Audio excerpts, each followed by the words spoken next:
I almost gave up. On everything. On life, on myself, on believing that anyone cared. But that day, that awful, rainy, tear-stained day, something happened. And I'll never forget it for as long as I live. It had been raining since morning. Not the soft, romantic kind, the kind that turns the sky a sickly grey and makes everything feel heavier. Like the clouds are grieving with you. I was curled up in bed, knees pulled to my chest, hoodie draped over my head. My phone sat on the blanket beside me, silent. Mocking. I'd stared at it for over an hour. No notifications. No texts. No one asking how I was. And worst of all, I hadn't expected any. I don't remember the exact moment things began to crumble. It wasn't just one thing. It was everything. One failure after another, one door closing after another. I didn't get into the program I worked so hard for. I lost friends I thought were forever. My parents had started arguing again, loud, venomous fights that left me trembling in my room. I felt like I was disappearing in my own life, like no one would even notice if I just stopped showing up. I remember whispering aloud, voice barely audible, "What's the point anymore?" And that question echoed louder than anything else in the silence. People say sadness has stages. For me, it was like waves. Some days I could breathe, some days I was drowning. I stopped replying to messages. Stopped showing up. I told people I was just tired. But inside, I was screaming. School didn't feel real anymore. Neither did the future. I'd watch classmates laugh and wonder, how are they smiling so easily? I didn't want to die, not exactly. I just didn't want to keep living like this. Like I was made of glass, cracking bit by bit. I started writing letters I never meant to send. Notes tucked in drawers, words scratched out, rewritten, deleted. One read. If anyone's reading this, I'm sorry I couldn't be stronger. That's when I scared myself. Because I meant it. It happened on a Thursday. I hadn't gotten out of bed all day. My curtains were drawn, my room smelled like wet socks and sadness. My phone buzzed once. I didn't look right away. It was probably an ad or some app reminding me to drink water. But something nudged me. I glanced at the screen. It was a message. From Ava. A girl I barely knew. We had one class together last semester. Sat near each other. Exchanged notes maybe twice. I don't even remember adding her on socials. Her message read. Are you okay? 3 words. I stared at them for a long time. So simple. So unexpected. And then I broke. Tears spilled fast, ugly sobs I didn't know were still inside me. No one had asked me that. Not like they meant it. Not in weeks. Maybe months. My hands trembled as I replied. Not really. I thought that would be it. She'd say something nice, offer a generic "I'm here if you need anything," and move on. But she didn't. Ava messaged again. And again. And again.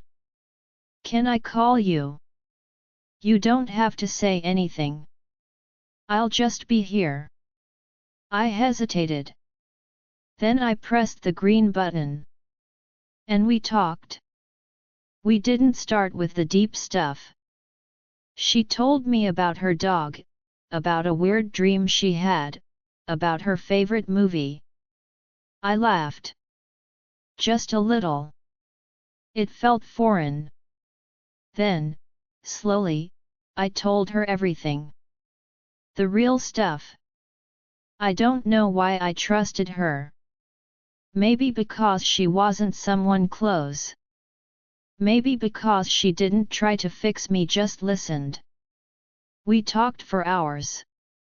Until my tears dried, until my voice cracked, until I realized I wasn't alone.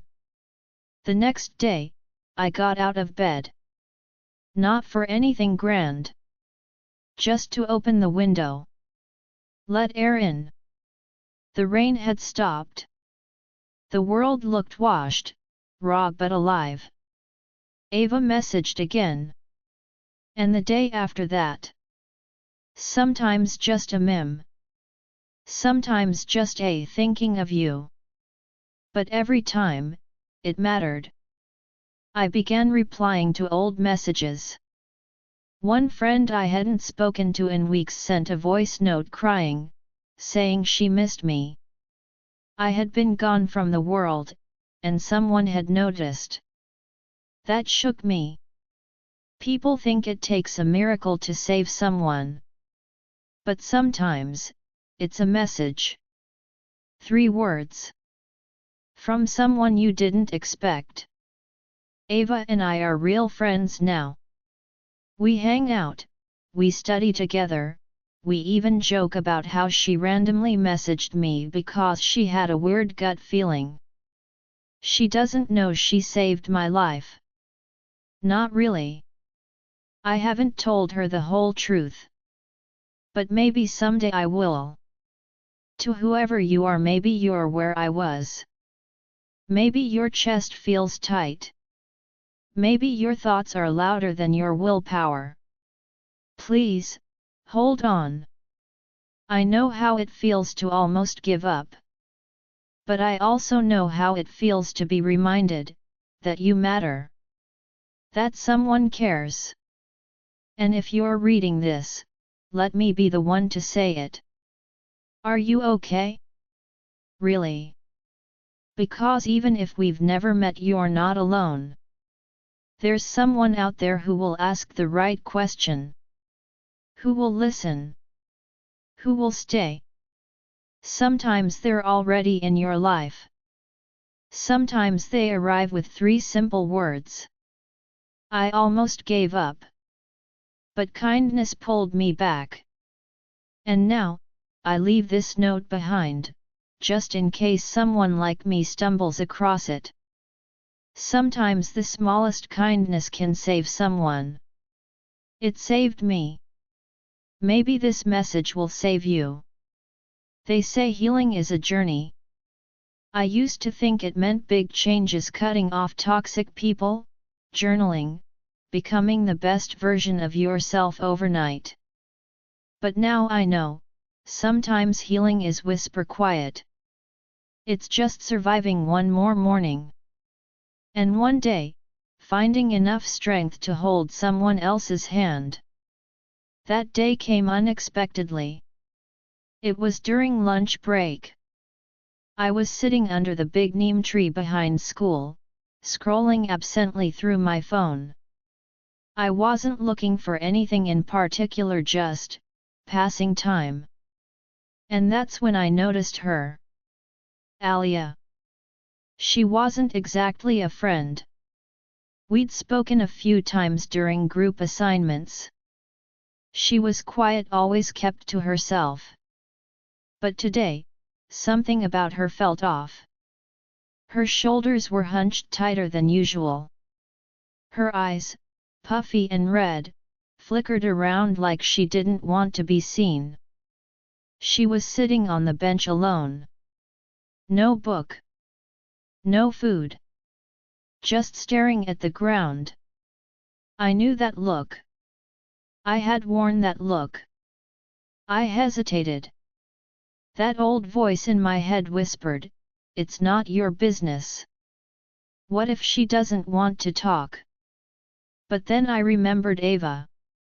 How her message found me when I was breaking. So I picked up my phone. My heart thudded. 3 words. Are you okay? I sent it before I could overthink. A minute passed. Then 2. She looked at her phone. Then she looked up, straight at me. Our eyes met. She didn't smile. But she didn't look away either. A notification blinked on my screen. I don't know. Just 3 words back. But they hit me deep. Because I knew exactly what that meant. We didn't talk much that day. Just exchanged a few texts. But the next day, I sat beside her during lunch. I didn't ask questions. I didn't try to fix anything. I just sat. She cried that weekend. She told me her parents were divorcing. That her best friend ghosted her. That she felt like no one noticed she was fading. And I told her my story. Not all of it. But enough. Her lips trembled when she whispered. You too. I nodded. And for the first time since we met, she smiled. Now, we sit under that neem tree often. Sometimes we talk. Sometimes we don't. Sometimes she sends me silly videos at 2 a.m., and I send her quotes I find healing.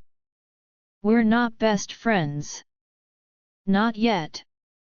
But we're real friends. And every time I see her laugh, every time she says I needed that, I think about that Thursday when I almost gave up. And the message that saved me. Now I understand. Kindness doesn't end with you. It ripples. It continues. It's passed on. I used to think surviving was the end of the story. But maybe, it's just the beginning. Some things are easy to say. Hi. Thank you. See you tomorrow. But other things, they sit heavy in your chest. You feel them every day, but the words get stuck somewhere between your heart and your mouth. For me, it was this. You saved my life. Ava and I had been close for months now. We messaged daily. We studied together. We shared playlists and half-eaten fries. She knew I had been through something, but she didn't know how bad it really was. I had never told her about the letters I wrote. Or the night I whispered goodbye to the stars. Or how her message, just 3 simple words, stopped me from disappearing completely. Until one rainy Friday. It was late. We were sitting at a tiny coffee shop, the kind with fairy lights in glass jars and cinnamon in the air. The rain tapped softly on the windows, and everything felt quiet and full at the same time. Ava was telling me a story about her little brother. I was laughing, a real laugh that reached my eyes. Then, out of nowhere, she said, "I'm glad we became friends, you know." I froze. My smile softened. My chest tightened. It felt like the moment. So I said it. Softly. Carefully. Truthfully. Ava, there's something I never told you. She looked up. Her eyes curious, calm. I took a breath. Then another. That day you messaged me. Are you okay? I wasn't. I was at my lowest. I had stopped caring if I woke up the next day. Her expression changed, shock flickered across her features, followed by quiet understanding. You didn't just message me, Ava. You pulled me back from the edge. You saved my life. She didn't say anything at first. Just reached across the table and held my hand. Her eyes shone.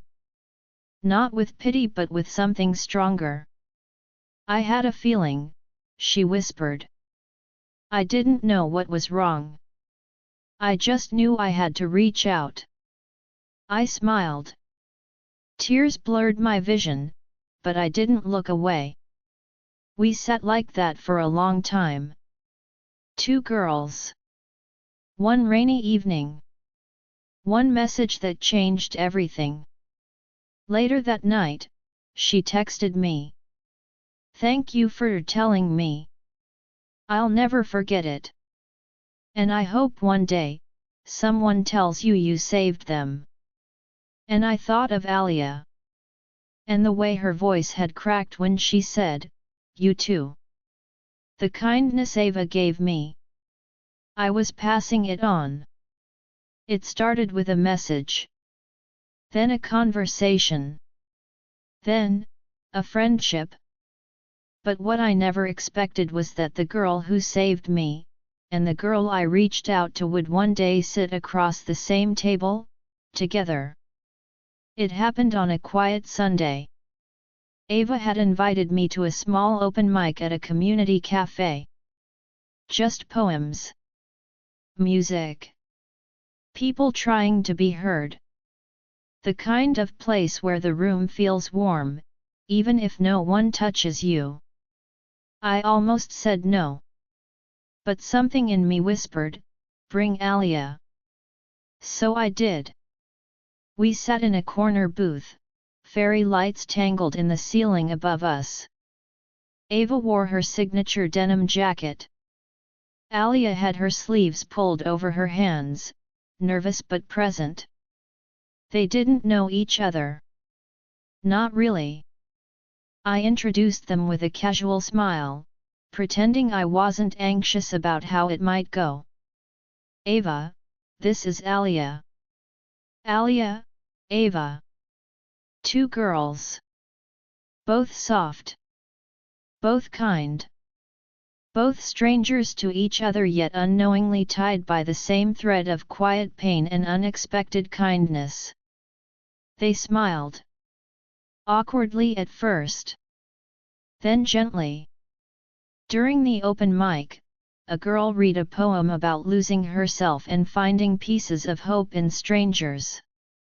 When she finished, there was a long silence before the claps. I looked at Ava.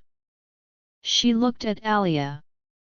Alia looked down, and smiled to herself. Afterward, we sat there sipping cocoa. Talking. About everything and nothing. Alia opened up about her writing. Ava offered to read it. Ava shared an old story about a panic attack she had in the school restroom once. And I just listened, heart full. 3 girls. None of us whole. But somehow, together, a little less broken. As we got up to leave, Ava turned to Alia. I'm glad she reached out to you, she said, nodding toward me. She's good at that. Alia looked at me, eyes soft. Yeah, she whispered. She is. And something inside me healed just a little more. That night, I got a message. From Alia. Thank you for today. I haven't felt that, seen in a while. And another from Ava. You really are the thread, you know? You tied us together. I didn't reply right away. I just stared at the screen, smiled, and let a single tear fall. Not from pain, but from peace. It began with a doodle on the back of a cafe napkin. Ava, Alia, and I were hanging out after class. The coffee shop had become our unofficial meeting spot, comforting, familiar. While Ava was sketching her usual stick figure comics and Alia was editing a poem, I quietly wrote one sentence at the top of the napkin. What if kindness could ripple? Ava peeked over and grinned. You thinking of starting a cult? I laughed. No, a campaign. Like, tiny acts of kindness. Anonymous ones. Notes, messages, flowers, whatever. But with a twist, each act has to be passed on. Alia's eyes lit up. We could call it the Ripple Project. And just like that, it began. We spent the weekend designing little cards that said, "You've been touched by kindness. Now pass it on." We left them in lockers with sweet notes. Taped them on mirrors in the bathroom. Tucked them into library books. We even created an anonymous Instagram page where people could share their stories. I didn't think anyone would notice. But by the end of the week, over 50 people had used the hashtag. And then came him. His name was Ryan. I first noticed him when I saw him pick up one of our cards from the library shelf. He looked confused at first, then smiled. The kind of smile that felt like spring after a long winter. He was quiet, smart, and charming in an I don't know I am charming way. Turns out, he was Ava's childhood neighbor. She waved him over one day. You're the one leaving those kindness cards, right? He asked me. I froze. What makes you think that? He shrugged. Just a guess. You kind of have that vibe. I laughed, slightly embarrassed. Is that a good thing? He tilted his head. Yeah. It's rare. Over the next few weeks, Ryan kept showing up. At the cafe. At the poetry night. At the library, where he coincidentally ran into me 3 times in one day. We started walking home together sometimes. He'd carry my books. I'd tease him about his worn-out backpack. He told me about his mom, who used to write letters and leave them on strangers' doorsteps. I told him about the night I almost gave up and how one message changed everything. He didn't say much. Just looked at me with the kind of softness I didn't know eyes could carry. Then one day, as we stood outside under the fading sky, he said, "I think you saved more people than you know. Including me." I blinked. What do you mean? He pulled out a card. One of our Ripple Project cards. It had a note written on the back in Ava's handwriting. You're not invisible. Keep going. Someone sees you. He held it gently. I found this when I was at my worst. I thought no one cared.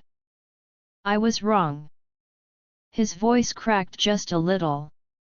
Turns out, kindness really does ripple. And without thinking, I reached out and held his hand. That night, under the stars, I realized something. I had once been saved by a message.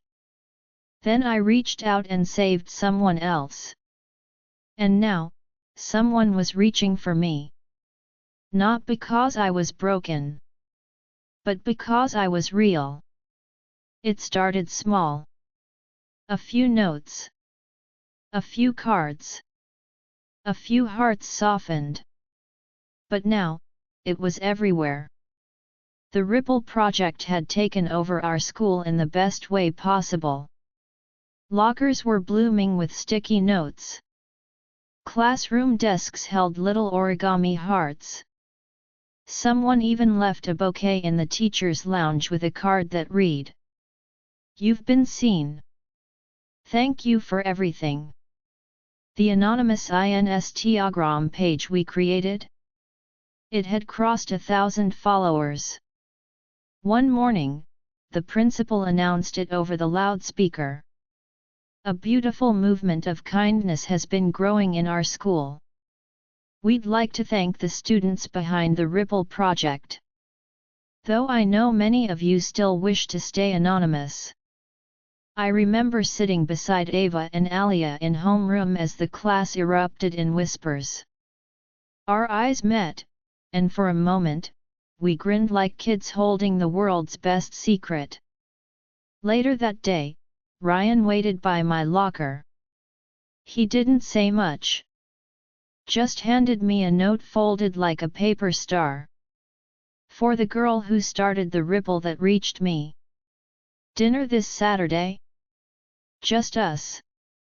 I looked up at him surprised, flustered, thrilled. Are you asking me out? He shrugged. Kinda. But also, asking if I get to know more of the girl behind the kindness. My heart fluttered. I nodded. Yes. But only if there's dessert involved. He laughed. Deal. Meanwhile, something had shifted between Ava and Alia too. They'd gone from strangers to teammates to something else. The way Ava teased Alia during group work. The way Alia looked at Ava when she thought no one was watching. It was quiet.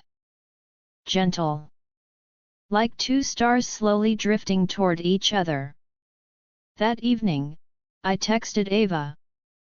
So, is something happening between you two? She replied almost instantly. Maybe. Maybe not. But she makes me feel safe. That counts for something, right? And it did. But with attention comes questions. Rumors started. People speculated who ran the Ripple project. Some claimed we were doing it for fame. Others mocked the idea of kindness campaigns. I overheard someone say, "What's the point? No one actually cares." I almost turned around to argue. But I didn't. Because I remembered a time when I believed that too. Instead, I left a card in that boy's locker. Maybe you don't believe now. But one day, you will. Kindness waits. That night, I met Ryan for dinner.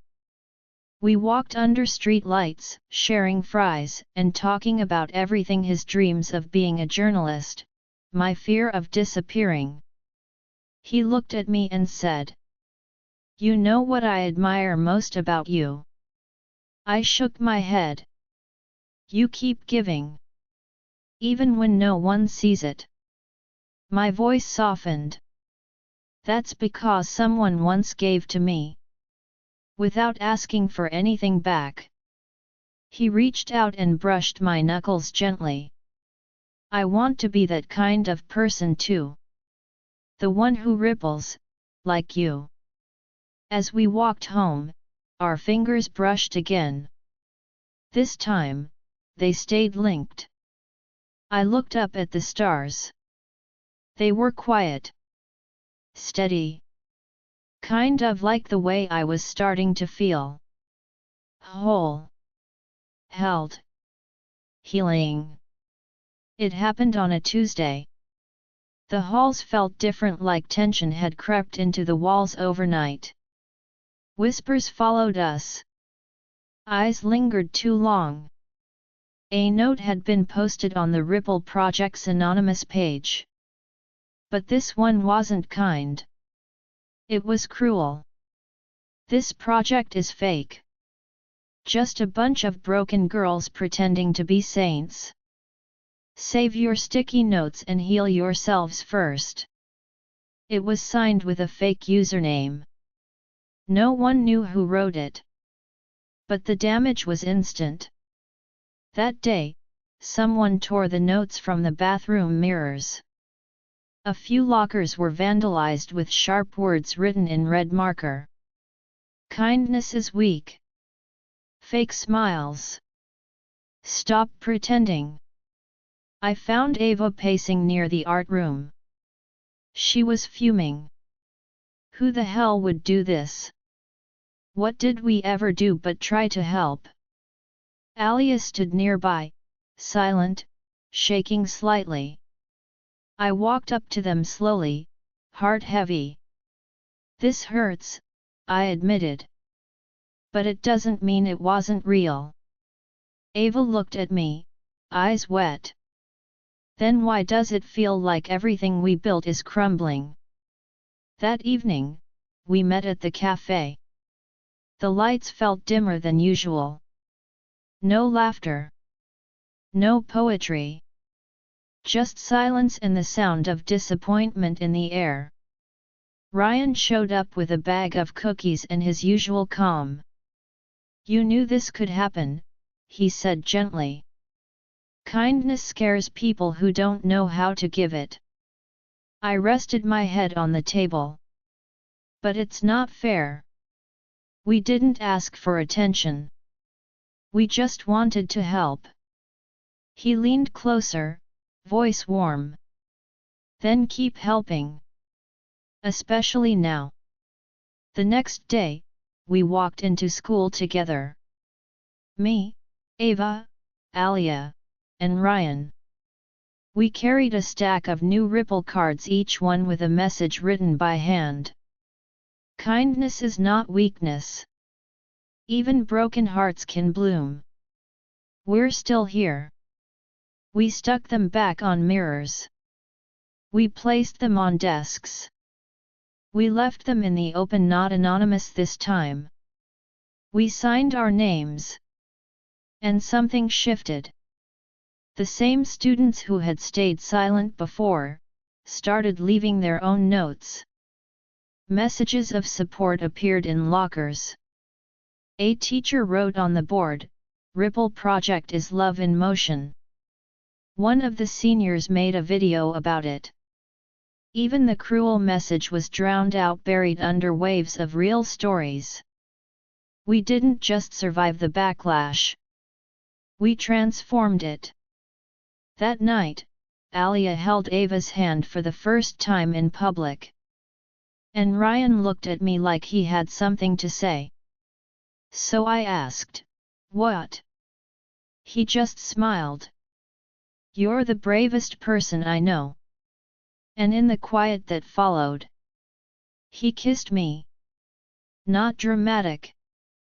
Not movie perfect. Just real. Gentle. Right. Some letters are meant for others. This one was meant for me. It had been almost 6 months since the day I almost gave up. 6 months of tiny victories and quiet storms. Of learning to breathe again. Of finding light in unexpected places. One evening, I found myself alone in my room, the same room where it all began. Only now, the silence didn't suffocate me. It wrapped around me like a soft blanket. I pulled out my old journal. The one with tear-stained pages and unfinished goodbyes. And I turned to a blank page. Then I started to write. Dear me. I know you're hurting.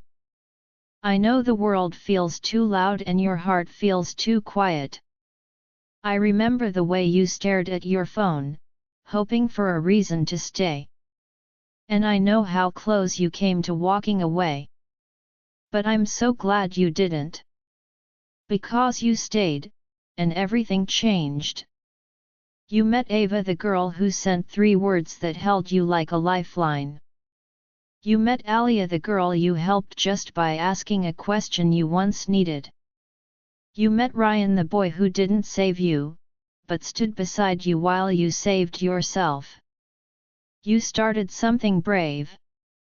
And broken as you were, you built beauty from the rubble. I'm proud of you.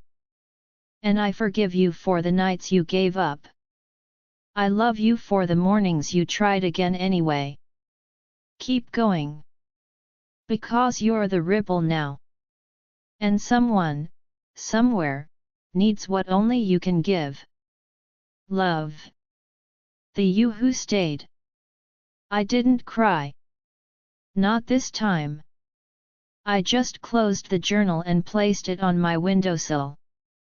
Outside, the sky was a soft violet, the stars shy but present. Ava messaged in our group chat. We still on for Friday? School fair planning begins. Alia replied with a heart. Ryan sent a frog emoji. Don't ask. And I sent a photo of the note I'd just written. They all replied with, "That's beautiful. That made me cry. Frame it." And for the first time in my life, I felt seen by others and by myself. The school smelled like popcorn and glitter. Banners fluttered in the hallways. Laughter echoed from classrooms turned into booths. It was the day of the spring fair, a yearly celebration that felt like a fresh start after months of winter.